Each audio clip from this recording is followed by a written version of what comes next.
بسم اللہ الرحمن الرحیم۔ السلام علیکم ورحمۃ اللہ وبرکاتہ۔ لونڈی کیا ہے؟ لونڈی سے ہم بستری کرنا کیسا ہے؟ محترم ناظرین، آج کی ویڈیو کا ٹاپک ہے کہ لونڈی کیا ہے، لونڈی کسے کہتے ہیں اور لونڈی سے ہم بستری کرنا کیسا ہے، جائز ہے یا ناجائز۔ اکثر ہمارے معاشرے میں پوچھا جاتا ہے کہ لونڈی کسے کہتے ہیں، لونڈی کون ہوتی ہے اور اس سے ہم بستری کرنا جائز ہوتا ہے، اور کیا آج کے دور میں لونڈی رکھنا اور اس سے ہم بستری کرنا جائز ہے؟ اس سلسلے میں شریعت کیا کہتی ہے؟ اسلام میں لونڈی کا تصور یہ ہے کہ پہلے زمانے میں جب جنگ ہوتی تھی، لڑائیاں ہوتی تھیں، تو جب دشمن کے مرد قتل ہو جاتے تھے، جنگ جیت لی جاتی تھی، تو مال غنیمت کے ساتھ مقتولین کی بیویوں کو قیدی بنا لیا جاتا تھا۔ اگر ان خواتین کو قتل کیا جاتا تو یہ عورت کے ساتھ زیادتی ہوتی، ظلم کے برابر ہوتا۔ اسلام نے جنگ میں عورت کو قتل کرنے سے منع فرمایا ہے۔ قدیم عربی اور دوسرے معاشروں میں غلام رکھنا عام بات ہوتی تھی، جس سے لوگ اپنے گھروں کا کام کاج اور کھیتوں کا کام کروایا کرتے تھے۔ ان لوگوں کو دو شکلوں میں غلام بنایا جاتا تھا۔ پہلی شکل یہ تھی کہ ان کو بردہ فروشوں کے بازار سے خریدا جاتا تھا، جیسے آپ نے حضرت یوسف علیہ السلام کے بارے میں بھی سنا ہوگا کہ قافلے نے حضرت یوسف علیہ السلام کو کنویں سے نکال کر مصر کے بازار میں لے جا کر فروخت کر دیا تھا۔ غلام بنانے کی دوسری شکل وہ لوگ ہوتے ہیں جو جنگ میں مال غنیمت کے ساتھ ملا کرتے ہیں، جن کو قیدی بنا لیا جاتا تھا، پھر ان قیدیوں کو آپس میں تقسیم کر لیا جاتا تھا اور ان سے کام لیا جاتا تھا۔ ایسے ہی جو ان میں خواتین ہوتی تھیں ان کو لونڈی کہا جاتا تھا، اور ان سے گھروں کے کام لیے جاتے تھے، یعنی ان کو گھروں کے کام کرنے پر مامور کر دیا جاتا تھا۔ تیسری شکل یہ ہوتی ہے کہ امیر لوگ کسی کو تحفے میں دیتے ہیں۔ ان میں سب سے قیمتی کوئی تحفہ جو ہوتا ہے وہ خوبصورت یا طاقتور غلام یا لونڈی ہوتی ہے۔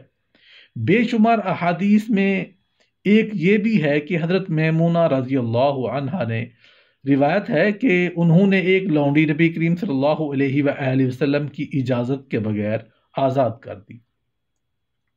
نبی کریم صلی اللہ علیہ وآلہ وسلم کی باری ان کی طرف آئی تو انہوں نے آپ صلی اللہ علیہ وآلہ وسلم کو بتایا کہ میں نے اپنی لونڈی آزاد کر دی، جس پر رسول اللہ صلی اللہ علیہ وآلہ وسلم نے فرمایا، اگر وہ لونڈی تم نے اپنے ننیحال والوں کو یعنی اپنی خالہ ماموں کو تحفتاً دے دی ہے تو تم کو اس کا زیادہ اجر ثواب ملے گا۔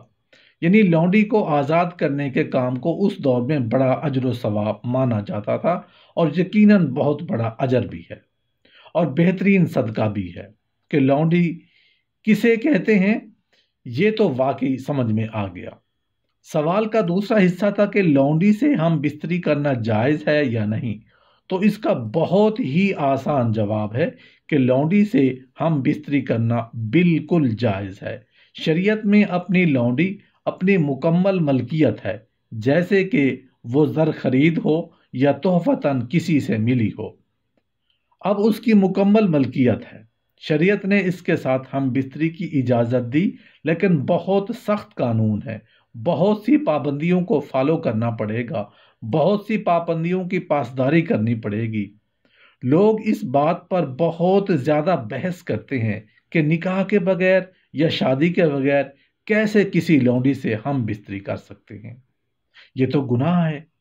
جبکہ اس میں کیا حکمت پوشیدہ ہے یہ معلوم کرنا کوئی نہیں چاہتا، جبکہ حدیث مبارکہ میں ہے کہ مردوں پر اپنی بیویوں اور لونڈیوں سے ہم بستری کرنے میں کوئی ملامت نہیں ہے، یہ اس کے لیے جائز ہے۔ جب ایک معاشرے میں غلام اور لونڈی لائے جائیں اور ان کی جنسی تسکین نہ ہو پائے تو معاشرے میں بے راہ روی بڑھے گی۔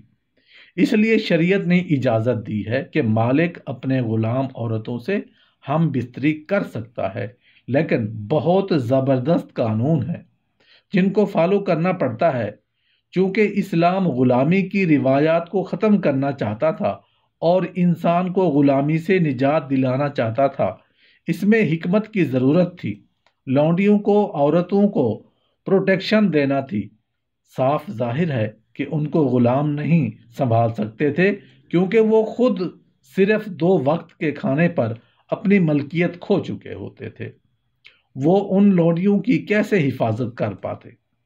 سمجھ میں آنے والی بات ہے کہ اس صورت میں معاشرے میں برائی اور فحاشی عام ہو جانی تھی، جبکہ مقصد کیا تھا؟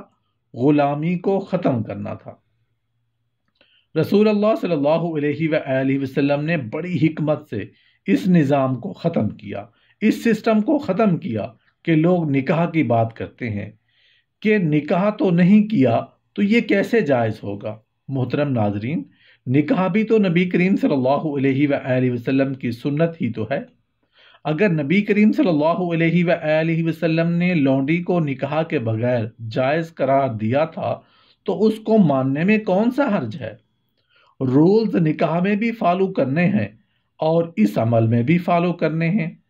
اب قانون کے بارے میں سنیے، کیا قانون ہے؟ بڑے سخت قسم کے ہیں کہ اگر مالک اپنی لونڈی سے ہم بستری کر لے تو یہ بات اس پر لازم ہوگی کہ اب وہ اس کو بیچ نہیں سکتا، یعنی کہیں اور فروخت نہیں کر سکتا، چاہے اسے کتنی ہی قیمت کیوں نہ مل جائے، اور اس سے پیدا ہونے والے بچے آپ کے بچے کہلائیں گے، غلام کے بچے نہیں، اور آپ کی جائیداد میں برابر کے حقدار ہوں گے۔ لہٰذا اب غلامی ختم ہو گئی اور وہ لونڈی اب آپ کی بیوی بن جائے گی، تو مالکان کو اپنی لونڈیوں سے ہم بستری کرنے کی اجازت دے دی گئی، جس سے وہ ایک غلام سے گھر کی مالکن بن گئیں۔ دیکھیں کتنی حکمت ہے اس بات میں کہ غلام سے وہ گھر کی مالکہ بن گئی، اور ان سے پیدا ہونے والا بچہ بالکل ہی ویسا پہچانے جانے لگے گا، یعنی فلاں شخص کا بیٹا یا فلاں شخص کی بیٹی ہے، تو ان غلاموں کی اولادوں کے سر پر بھی غلامی کا داغ دھیرے دھیرے ختم ہو جائے گا۔ بے شک اس میں کوئی شک نہیں کہ اسلامک پریکٹیکل دین ہے، ایک پریکٹیکل ریلیجن ہے، اور یہ پریکٹیکل آپ کے سامنے ہے کہ اس دور کے بعد کوئی لونڈی یا غلام اسلامی دنیا میں موجود نہیں ہے، بلکہ اس کا نام ہی ختم ہو گیا، اور آج اس کے بارے میں سوال کرتے ہیں اور معلومات حاصل کرنا چاہتے ہیں، کیونکہ غلام اب تاریخ بن چکی ہے۔ اب چلتے ہیں اپنے آخری سوال کی طرف، کیا لونڈی آج بھی رکھی جا سکتی ہے؟ کیا گھر میں کام کرنے والی بھی لونڈی ہے؟ کیا ان سے ہم بستری کرنا جائز ہے؟ تو سب سے پہلی بات کہ لونڈی زر خرید ہوتی ہے، تنخواہ دار نہیں۔ سیلری والی جو ہمارے گھر میں کام والیاں ہوتی ہیں، ان کو ہم لونڈی کے دائرہ کار میں شامل نہیں کر سکتے، لہٰذا نوکرانی سے ہم بستری کرنا زنا میں شامل ہوگا۔ تو آج کل کے دور میں لونڈی کا تصور اس لیے نہیں کیا جا سکتا کہ زر خرید عورت خریدنا ہی ناممکن ہے۔ ہاں، اگر آپ کو زر خرید مل بھی جاتی ہے تو اس سے نکاح کے 2 بول پڑھوانے میں کیا حرج ہے؟ اگر آپ لونڈی کو بیوی کی طرح استعمال کرنا چاہتے ہیں اور اس کے بچوں کو پورا حق بھی دینے پر راضی ہیں تو اس کے ساتھ نکاح کے 2 بول پڑھوانے میں کیا حرج ہوگا؟ کیونکہ غلامی کا دور تو ختم کیا گیا ہے، اب غلامی دوبارہ کیسے ممکن ہے، کیسے جائز ہو سکتی ہے؟ اللہ پاک سے دعا ہے کہ دین اسلام کو سمجھنے اور عمل کرنے کی توفیق عطا فرمائے۔ جو لوگ زنا کا ارتکاب کسی بھی صورت میں کر رہے ہوں، اللہ پاک ان کو ہدایت عطا فرمائے۔ آمین یا رب العالمین۔